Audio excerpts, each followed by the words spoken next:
Let's talk about charisma. You know, that thing. That magnetic, almost magical quality that some people just seem to be born with. But what if that's all a myth? What if I told you that charisma isn't something you have, it's something you do? Today, we're going to pull back the curtain and show you how it really works. To do that, let's go back in time. Picture this. It's 1955, New York City. The legendary actress Marilyn Monroe is with the photographer, and she wants to prove a point about her own star power. So she turns to him and asks this one simple question. You see, just moments before, she was walking through a crowded subway station as her real self, Norma Jean Baker. And you know what? No one even noticed her. She just blended in. But then back on the street, she decided to become Marilyn. She fluffed her hair, she shifted her posture, and bam! It was like a light switched on. An aura seemed to just ripple out from her, and instantly she was mobbed by fans. The point she proved? She could turn it on and off whenever she wanted. It wasn't who she was, it was what she did. So, what is charisma, really? Well, it's definitely not magic. Science tells us it's simply the result of specific behaviors that you can actually learn. These are the behaviors that make people feel good around you, that make them trust you, and that make them want to follow your lead. And the most important part of that sentence is learned behaviors. Because if they can be learned, it means you can learn them. Okay, so it all boils down to three core ingredients: presence, power, and warmth. Presence is just being completely there, in the moment with someone. Power is about being seen as someone who can make things happen.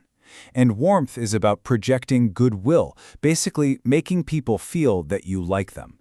When you meet someone really charismatic, you get this feeling that they're both incredibly powerful and they like you a lot. That's the secret sauce. There's this famous story from way back in 1886 that just nails this idea. A young woman had dinner with two famous political rivals, Gladstone and Disraeli, on back-to-back nights. After her dinner with Gladstone, she said, "I thought he was the cleverest person in England." All power, right? But after dining with Disraeli, she said, "I thought I was the cleverest person in England." That's power plus warmth. He didn't just show off his own brilliance, he used it to make her feel brilliant. See the difference? Okay, so this brings up a pretty big question. If charisma is just a skill, if it's just this recipe of presence, power, and warmth, why isn't everyone charismatic?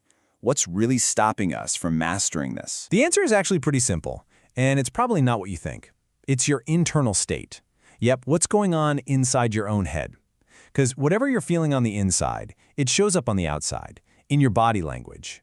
And our brains are hardwired to read that body language way more than the words we're saying. Let me give you a perfect, kind of wild example of this.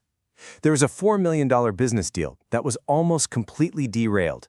And what was the culprit? An itchy black wool suit on a hot, sticky day in Manhattan. So the guy in the suit, he's fidgeting, he's tense, he's uncomfortable because he's hot and the collar is scratching his neck. But the person across the table, they don't know any of that. All they see is someone who looks anxious and tense, and they immediately think, "Oh, he must hate my proposal." They take it personally. And that itchy suit is the perfect metaphor for what's really going on. Our brain doesn't know the difference between physical discomfort, like an itchy suit, and mental discomfort. You know, things like self-doubt, anxiety, or feeling like a fraud.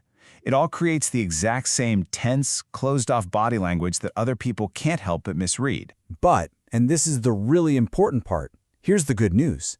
You're not just at the mercy of these feelings. You can actually learn to manage your internal state. There are real, practical tools you can use to get control of your mind so you can project charisma whenever you want. Let's start with presence, because it's the foundation. Here's a quick exercise. Right now, just for a second, try to focus on all the little sounds around you. Okay, now switch your focus to the physical sensation of your breath going in and out. And here's a weird one that works wonders. Focus on the sensations in your toes. Why your toes? Because it's almost impossible to be anxious about a meeting when you're thinking about your pinky toe. It yanks your brain right back into the present moment. Okay, what about when you're feeling anxious about things you can't control? Try this visualization. It's called the responsibility transfer. You just close your eyes and imagine some kind of higher power, God, fate, the universe, whatever works for you. Then you literally visualize lifting that heavy weight of worry off your own shoulders and placing it onto theirs. It's basically a Jedi mind trick you play on yourself. But even though you know you're doing it, your brain feels a genuine sense of relief. It worked. Another awesome tool is rewriting reality. We all have those moments. You get cut off in traffic, and your immediate internal story is, "This idiot driver, my whole day is ruined now."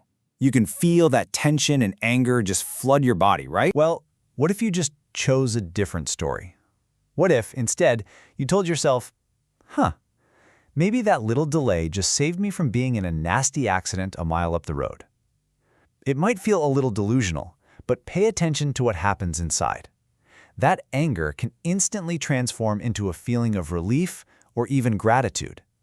You just change your internal state with a thought. And finally, how do you generate that feeling of warmth whenever you want? You can use a super simple but really profound mantra. Just silently think to yourself, just love as much as you can, from wherever you are.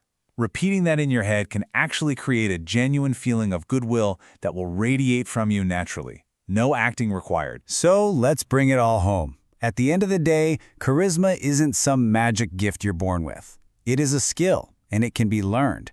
It's built on just 3 things: presence, power, and warmth. And the biggest thing getting in your way is just your own internal discomfort. But now you have tools to manage that. The ultimate secret is this: if you can control what's going on in your mind, your body will follow, and your charisma will shine through. So there you have it. The secret's out.